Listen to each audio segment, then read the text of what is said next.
everyone, it's Shell from Scrap Secrets and welcome back to my channel. Today's day 3 in the 2023 Countdown to Christmas card series, and the theme for today is inspired by.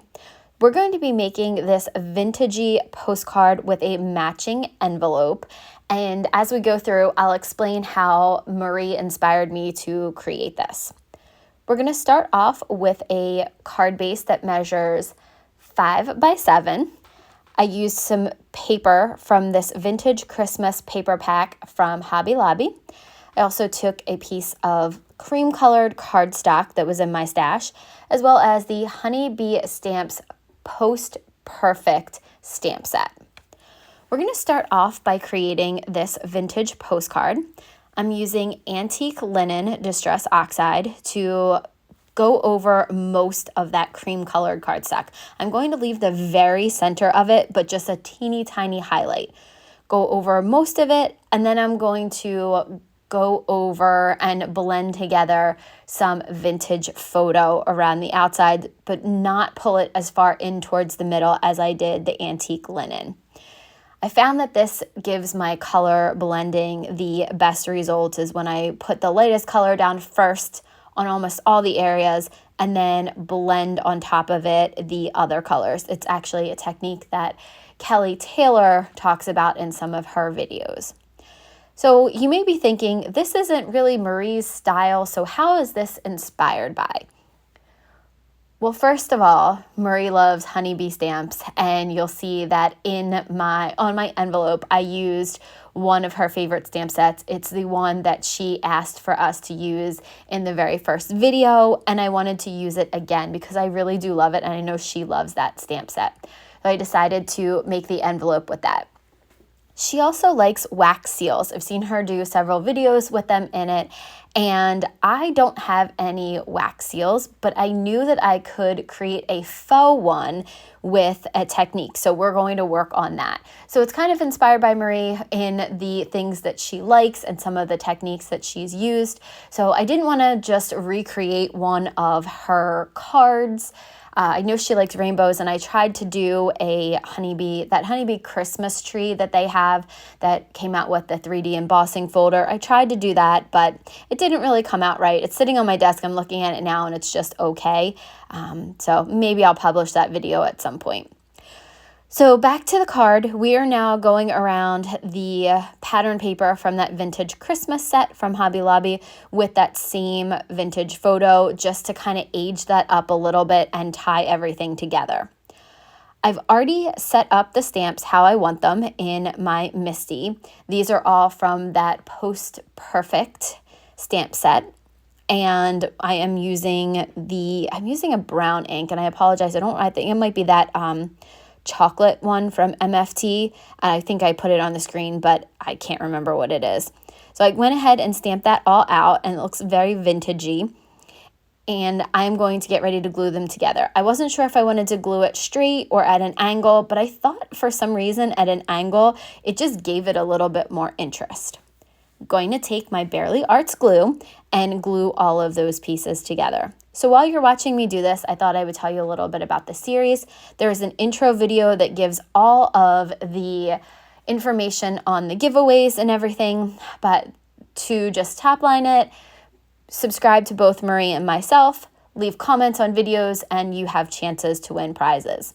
I will leave a link to Marie's channel as well as the intro video down in the description box so that you can check it out and make sure that you watch her videos, because we are going to be doing the same theme, technique, using the same stamp set, etc. throughout this whole entire series.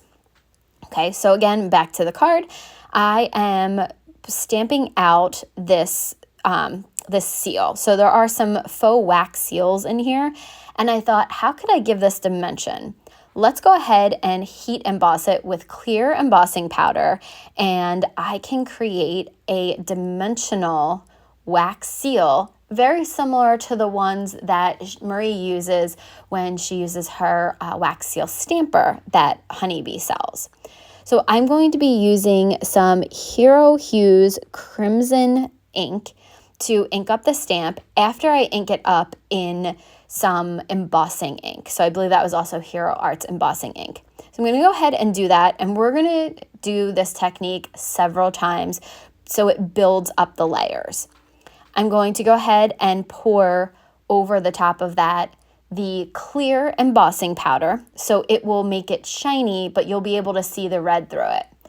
If you guys don't want to buy a ton of embossing powders, and I wish I had known this in the very beginning, but that's one of the best things to do. You can create colored embossing powder by using colored ink and then stamping it over top of it in a clear sticky ink and clear heat embossing it. So I believe I ended up doing this technique 4 times to create some real dimension, and you can tell each time when it's done is it gets shinier and shinier. So I'm going to go ahead and add more of that ink to the top of it, and then we're going to add some of that excess embossing powder, and then I'm going to use my heat tool to heat it up. And you can see that it's grainy on top, and then when I bring my heat tool over, I always heat it up for a couple seconds on the side, and then you'll see that it gets nice and shiny. You want to be careful as you're doing more layers that you don't go and overheat it because you don't want to burn that embossing powder. So it really only takes a few seconds for those second, third, fourth, however many layers you do. Those extra ones, it does not take long at all. So I'm going to go ahead and stamp, do the same thing, pour the embossing powder on, and then heat it up. Heat embossing is one of my favorite techniques, and again, I know Marie likes heat embossing, so this was also inspired by her. I think she said in one of her latest videos that it's one of her favorite things to do, and it's just still magical. You know, it's really cool the first time you do it, and still to this day, I think it's one of the coolest techniques you can do. Love that. So now we're going to get ready to work on the envelope. So I wanted to decorate this and create an envelope to go along with the card. And I love doing this, and I don't do it as often as I should, but again, I wanted to tie in that Santa stamp that Marie loves so much. And because this card had a vintagey feel, and so does that Santa from the way it's drawn, I thought this would work perfectly together.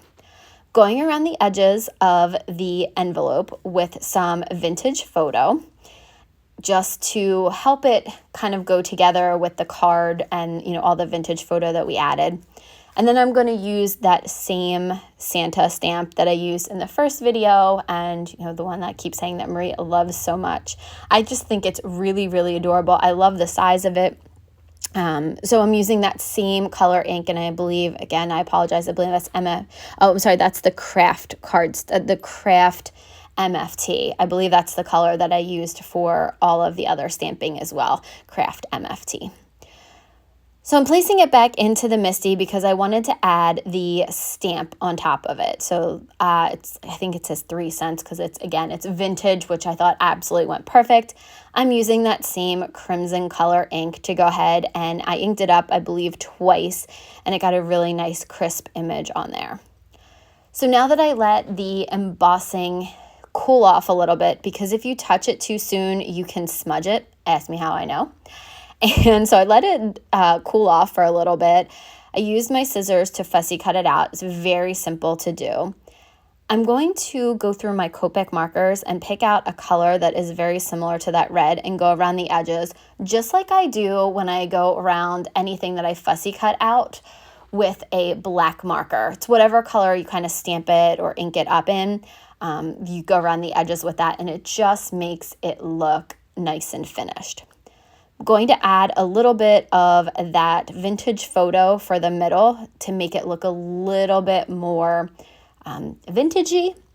I'm going to use Honeybee Bee Creative Glue to attach that to the envelope. And then that is one of the other ways I was inspired by Marie. That is the faux wax seal.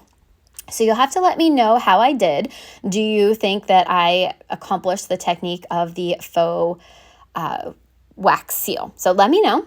Thank you guys so much for watching. If you have comments or questions, please feel free to leave them below. Make sure you check out Marie's video, and we'll see you soon for another video. Bye!